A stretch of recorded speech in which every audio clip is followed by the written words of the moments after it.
Hi everyone. आज हम देखेंगे रिपोर्ट राइटिंग का A to Z UPSC CAP facie 2025 के लिए।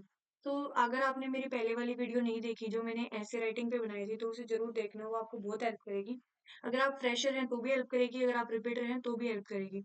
ठीक है, तो आज की वीडियो में हम डिस्कस करेंगे रिपोर्ट राइटिंग, जिससे कि आपको हर तरीके का जो डाउट है वो क्लियर हो जाएगा। चाहे वो आप बेसिक से कर रहे हो तैयारी, चाहे आपने पहले कर रखी है, तो सबके लिए है। ठीक है, तो सबसे पहले एक मेजर डाउट, अगर आप हिंदी मीडियम से हैं तो मैं आपको बता दूं कि जो रिपोर्ट राइटिंग है वो ओनली इंग्लिश में लिखनी होती है। जैसे ऐसे में आपके पास ऑप्शन होता है ना कि आप ऐसे को हिंदी में लिख सकते हो, बट रिपोर्ट राइटिंग जो होती है ना वो आपकी सिर्फ और सिर्फ इंग्लिश में लिखनी होती है। ठीक है, तो ये आप लिखेंगे सिर्फ और सिर्फ इंग्लिश में। तो पहला डाउट क्लियर, पहले आप इसे लिखेंगे इंग्लिश ओनली। ठीक है, तो सिर्फ हमें हमें लिखनी है इंग्लिश में। उसके बाद आपके पेपर में रिपोर्ट्स रहती कितनी है, तो सबसे पहले इसमें रहती है 2 रिपोर्ट्स। 2 रिपोर्ट्स आपको लिखनी होती हैं और 10 मार्क्स की एक होती है। तो 10 मार्क्स ईच। इसके बाद अगर बात करें तो दोनों की दोनों कंपलसरी होती हैं, बोथ आर कंपलसरी।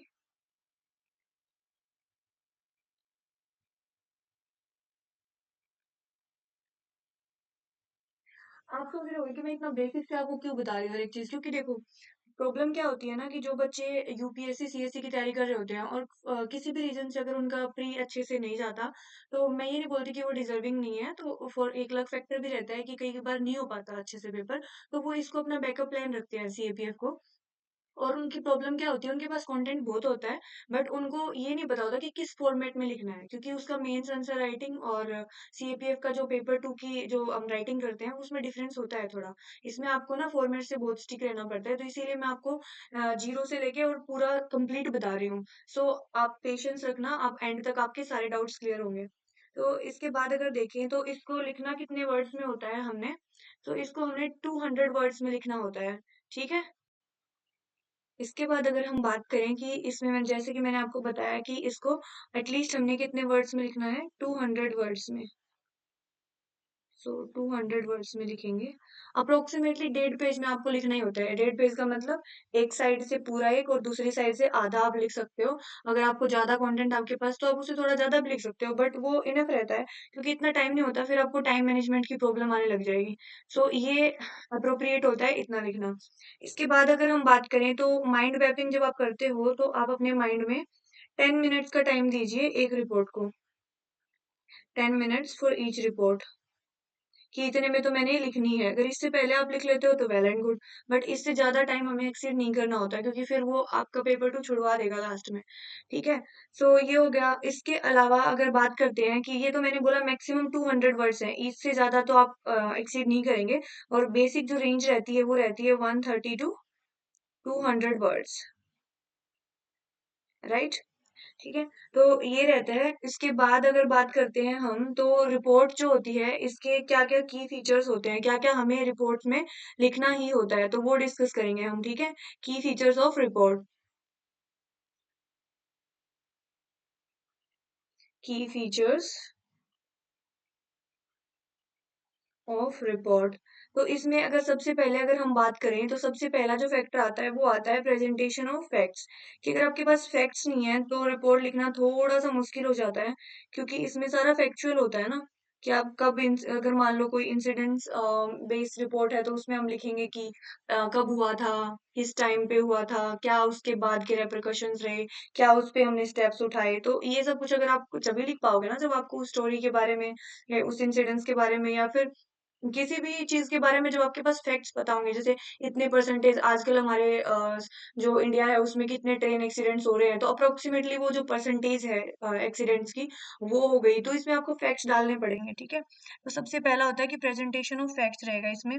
दूसरा होता है इंफॉर्मेशन, ये तो इसी का सब पार्ट है कि आपको उस इंसिडेंट की इंफॉर्मेशन होनी चाहिए पूरी।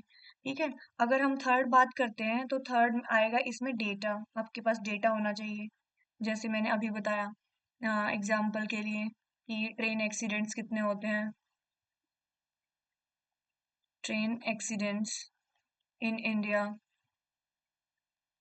तो इसका परसेंटेज बताना है आपने। ठीक है।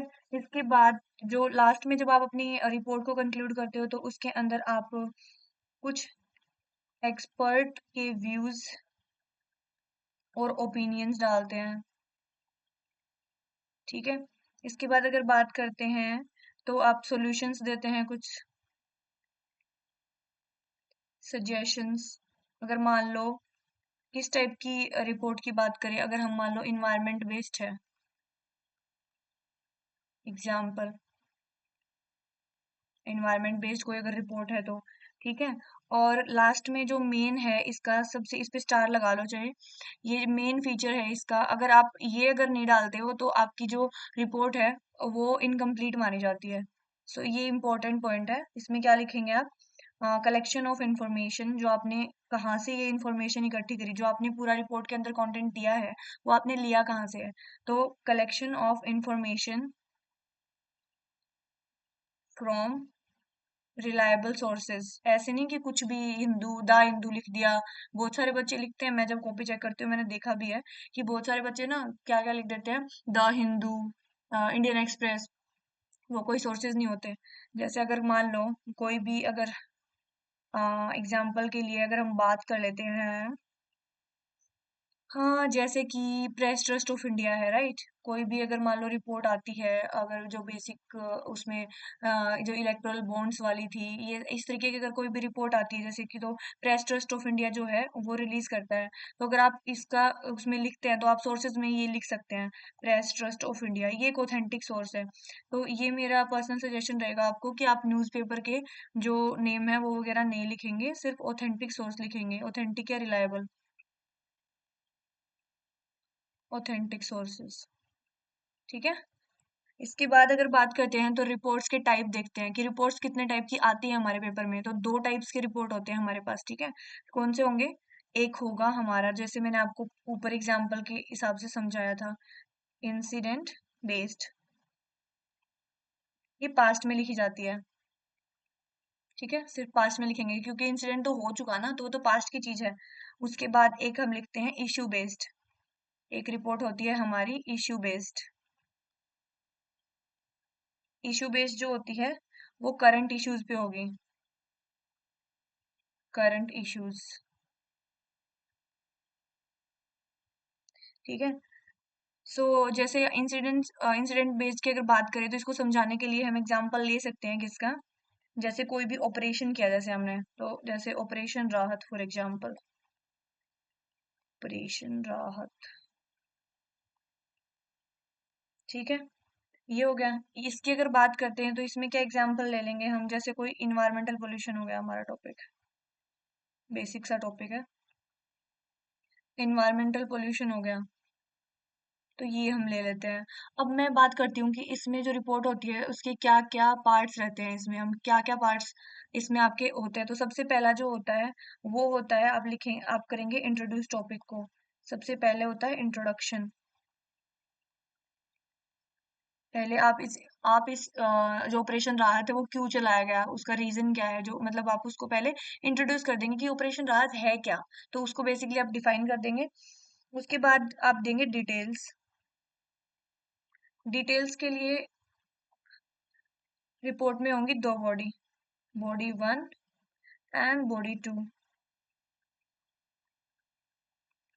इसमें आप पूरा जितना भी आपके पास इंफॉर्मेशन है, जितनी आपने करी है, ऊपर लिखी हुई है, इंट्रोड्यूस करा दिया, डिटेल्स में आपने लिख दी कि ऑपरेशन राहत पहले तो बता दिया है क्या, उसके बाद चलाया क्यों गया था, कितने पीपल को रेस्क्यू करा है, ये सब कुछ आपने body one and body two में लिख दिया, राइट। अब आते हैं थर्ड में। थर्ड में फिर आप क्या करेंगे? वही मैंने जो ऊपर बताया था, एनालिसिस बाय एक्सपर्ट्स और सोर्सेज। तो इस टाइप की तो रिपोर्ट ऐसे लिखी जाएगी। और अगर आते हैं हम इस पे, जो हमारी करंट इशू बेस्ड होती है, तो इसमें सबसे पहले तो वही आएगा हमारा इंट्रो। फिर बॉडी में जो होता है ना, बॉडी में हम इसमें क्या लिखते हैं? कॉजेस लिख सकते हैं, कॉजेस या रीजंस। ठीक है। दूसरा फिर लिखेंगे इसमें सॉल्यूशंस, और लास्ट में लिखते हैं सोर्सेज। इसके बिना मैंने बताया था कि आपकी रिपोर्ट जो है वो इनकम्प्लीट है। तो अभी तक मैंने जो जो बेसिक कंपोनेंट्स होते हैं आपको वो सारे बता दिए मैंने कि इसके अंदर हम कितने क्या क्या लिखेंगे। सबसे पहले इंट्रोडक्शन रहेगा। इंट्रोडक्शन के बाद अगर हम बात करते हैं तो उसके बाद हमारी रहती है बॉडी। इसमें बॉडी होती है दो बॉडी होती है इसके अंदर। फिर लास्ट में हम सोर्सेज लिखते हैं। फिर सोर्सेज के बाद हम इसको कंक्लूड कर देते हैं। ठीक है, तो ये होती है हमारी रिपोर्ट। उसके बाद अगर बात करते हैं कि मैं आपको बताती हूँ अब कि जैसे आपके पास ना सोर्सेज, कई बार ऐसा होता है कि आपको किसी टॉपिक की नॉलेज नहीं होती, तो आपने जो रेलेवेंट स्टफ है वो लिख दिया, राइट? तो कुछ तो लिखोगे ना, नंबर तो चाहिए। तो आपने कुछ रेलेवेंट स्टफ लिख दिया। उसके बाद मैं आपको बताती हूँ कि आप सोर्सेज में क्या लिख सकते हो। ठीक है, तो सोर्सेज में आप क्या लिखोगे? जैसे अब जैसे आपने इन्वायरमेंटल पोल्यूशन पे लिखा, तो इन्वायरमेंटल पोल्यूशन पे क्या लिख देंगे कि कोई भी अगर मिनिस्ट्री ने कुछ किया है उसके लिए, तो उससे रिलेटेड मिनिस्ट्री या फिर अथॉरिटी, ये हम सोर्सेज में लिख सकते हैं। ठीक है, फिर दूसरा आता है हमारा कि जैसे मैंने बताया पीटीआई और पीआईबी, ये तो हर एक रिपोर्ट में लिखने ही है आपने, क्योंकि ये तो पूरे के पूरे ऑथेंटिक सोर्सेज है और ये आप हर किसी में लिख सकते हो। बट कंडीशन ये कि इस ये हर कोई लिखेगा। तो अगर आपको एक्स्ट्रा एज चाहिए तो आप क्या करेंगे, आपको अगर नॉलेज है तो आप ऑथेंटिक सोर्स लिखेंगे। अगर आपको फिर भी नहीं है तो आपको ना रिलेवेंट चीज लिखनी है, इररिलेवेंट कुछ भी मत लिख देना। जैसे ऊपर कई बच्चे लिखते हैं, अगर मान लो इन्वायरमेंटल पोल्यूशन पे कोई रिपोर्ट लिख दिया आपने और नीचे आप सोर्सेज में क्या लिख रहे हो, क्राइम ब्यूरो, ठीक है, या फिर लिख देंगे सीआईडी, लिख देंगे सीबीआई, लिख देंगे।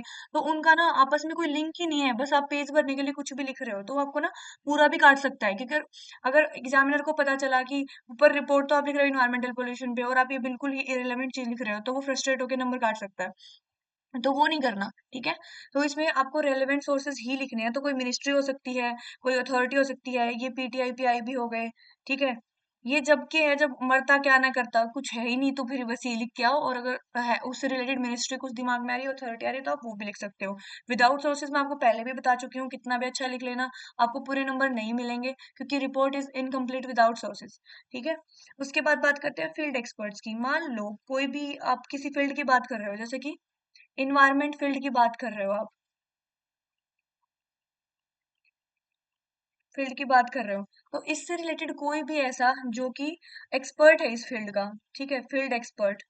तो मान लो कि जैसे एग्जांपल के लिए हम ले लेते हैं सोनम वांगचुक जी। ठीक है, वो एक अच्छे मतलब इन्वायरमेंट के लिए बहुत अच्छे लेवल पे काम कर रहे हैं। जो सोनम वांगचुक जी हो गए, तो उनका कोई स्टेटमेंट है या फिर उन्होंने कोई मुहिम चलाई हुई है जो आपको प्रेरित करती है ये लिखने के लिए, तो उसमें आप ये डाल सकते हो। ठीक है, लिख सकते हो उसको कि आप इन्वायरमेंटल फील्ड एक्सपर्ट हैं ये। तो इनका इनकी अगर कुछ स्टेटमेंट दिया है इन्होंने या फिर कुछ भी ऐसा किया है, तो उसको आप अगर आपने मेंशन किया तो आप उनका नाम लिख सकते हो, राइट। उसके बाद आते हैं कुछ एनजीओज, अगर उनकी तरफ से कुछ हुआ है वो भी डाल सकते हो। फिर कुछ रिसर्चर्स होते हैं जिन्होंने मान लो आपसे आपके टॉपिक पे या फिर आपके टॉपिक से रिलेटेड कोई रिसर्च की है। कोई साइंटिस्ट हो गया, उसका भी लिख सकते हैं हम नाम, कोई साइंटिस्ट हो गए। ठीक है, अब अब बात करते हैं हम स्टूडेंट पॉइंट ऑफ व्यू से, जो चाहे कोई कैसा भी लिखता हो, बट ये हर किसी के दिमाग में रहता है कि सबसे पहले तो कितने मार्क्स हम इसमें ले सकते हैं। तो ऑन एन एवरेज, अगर आप ये सब पॉइंट जो मैंने ऊपर लिखे हैं अगर आप मेंशन करते हैं, अगर आप एक एवरेज रिपोर्ट लिखते हैं एंड ऊपर जो जितना मैंने बताया इसे स्टिक रह के लिखते हैं, तो आपको मिलते हैं इसमें 6 से 7 मार्क्स। ये है एवरेज। ठीक है, ये बहुत हाई स्कोरिंग एरिया है, इसमें आप बहुत अच्छे मार्क्स ले जा सकते हो। दोनों रिपोर्ट्स को मिला के, दोनों रिपोर्ट्स को मिला के, बोथ रिपोर्ट्स, बहुत, क्या हो गया इसको, चल क्यों नहीं रहा। ठीक है, बोथ रिपोर्ट्स, ये दोनों मिला के आप ना इतने मार्क्स ले सकते हो। और अगर आपने अच्छी रिपोर्ट लिखी है, आपके पास पूरा कंटेंट है, डेटा है, फैक्ट है, या फिर आपने पूरा अपना फॉर्मेट के हिसाब से लिखा है रिपोर्ट, तो आपको मिलेंगे इसमें 12 से 14 मार्क्स। बहुत अच्छा स्कोर।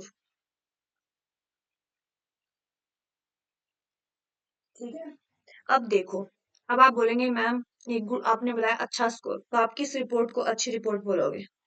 तो according to me, good report, crisp and clear, घुमाना नहीं है, क्रिस्प एंड क्लियर लिखो। क्रिस्प एंड क्लियर लिखना है, सफिशिएंट फैक्ट्स होने चाहिए उसके अंदर, सफिशिएंट फैक्ट्स, और इंफॉर्मेशन और डेटा, राइट। ये सब होना चाहिए। अब हम उस पॉइंट पे आते हैं कि आपकी रिपोर्ट का फॉर्मेट क्या रहेगा। ये तो मैंने बता दिया क्या उसके अंदर होना चाहिए। इंट्रोडक्शन होता है, बॉडी होती है, ये सब उसके पार्ट्स हैं। अब दिखेगी कैसे रिपोर्ट, दिखने में कैसी लगती है, ये एक प्रॉपर फॉर्मेट होता है जो आपको फॉलो करना होता है, जिससे आप अगर सट के अगर रिपोर्ट लिखते हैं तो आपके नंबर कोई नहीं काट सकता। So let's start. अब आता है यहाँ पे point of conflict. XYZ date ABC, ये तो है वो प्लेस जहां से आप वो बैठ के रिपोर्ट लिख रहे हो। आप देखो, जैसे 2023 में जो CAPF हुआ था, उसमें उन्होंने बोला कि प्लेस का नेम आप नहीं लिखेंगे, प्लेस का नेम नहीं लिखेंगे, जस्ट राइट XYZ या ABC। और ये जो रिपोर्टर का नाम होता था, ये तो हम कभी से ही नहीं लिखते, ठीक है, ये तो हम कभी से ही नहीं लिखते, तो इसके लिए हम ABC लिखेंगे, डेट। अब डेट का फॉर्मेट देख लो। सबसे बेस्ट और प्रिफरेबल जो फॉर्मेट होता है वो होता है, जैसे मान लो आज है 27 दिसंबर, तो कैसे लिखेंगे, 27 दिसंबर 2024। ये है सबसे प्रिफरेबल फॉर्मेट, ठीक है। इसके बाद कई बच्चे कैसे लिखते हैं, आप इसको इस तरीके से भी लिख सकते हैं, 27 12 एंड 24, ये भी चल जाएगा। मैं ये नहीं बोल रही कि ये चलेगा नहीं, ठीक है, बट जो मोस्ट प्रिफरेबली मेरे अकॉर्डिंग और बाकी सबके भी अकॉर्डिंग है, वो ये है, ठीक है। चल तो ये भी जाएगा, इसमें कोई प्रॉब्लम नहीं है। उसके बाद आप आ जाओ उसके नीचे, फिर हम स्टार्ट करेंगे हमारी रिपोर्ट। पैराग्राफ 1, जो जिसको मैंने बोला था स्टार्टिंग में, मैंने आपको बताया था ना, इंट्रोडक्शन। फिर आता है para 2,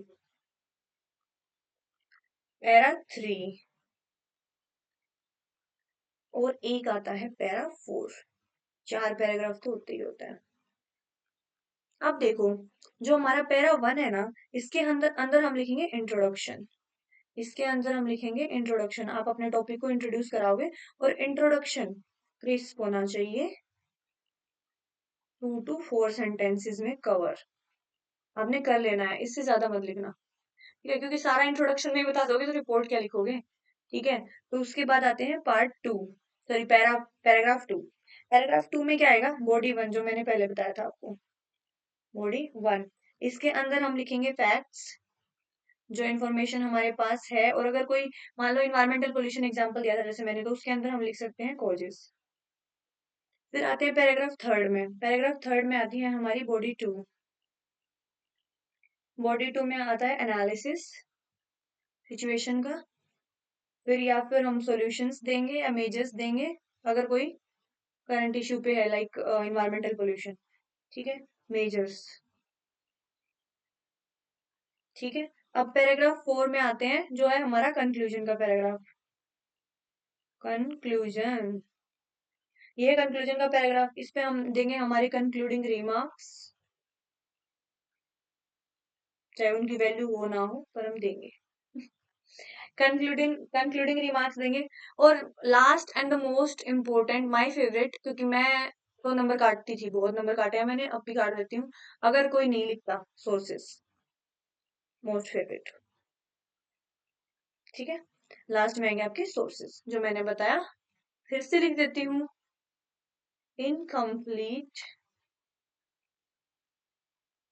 report without sources, right.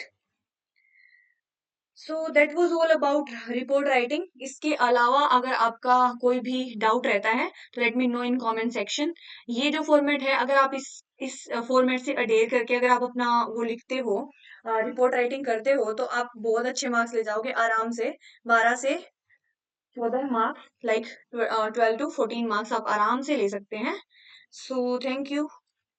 अगर आपको वीडियो पसंद आई तो अपने फेलो एस्पिरेंट्स के साथ शेयर करना, लाइक करना, एंड कमेंट में अच्छा कमेंट हो तो अच्छा करना। अगर आपको कोई डाउट है तो आपको डाउट भी छोड़ सकते हैं। ठीक है? एंड चैनल को सब्सक्राइब करना मत भूलना। अब जैसे कि मैंने आपको पिछले वीडियो में बताया था, बहुत कम टाइम बच पाता है फिलहाल, बट मैं कोशिश कर रही हूँ फिर भी कि मैं कुछ ना कुछ कंटेंट जो है अच्छा कंटेंट आपको देती ही रहूँ और प्रोवाइड करवाती रहूँ, सो दैट कि आपके प्रिपरेशन में कोई दिक्कत ना आए। सो मिलते हैं नेक्स्ट वीडियो में। Thank you.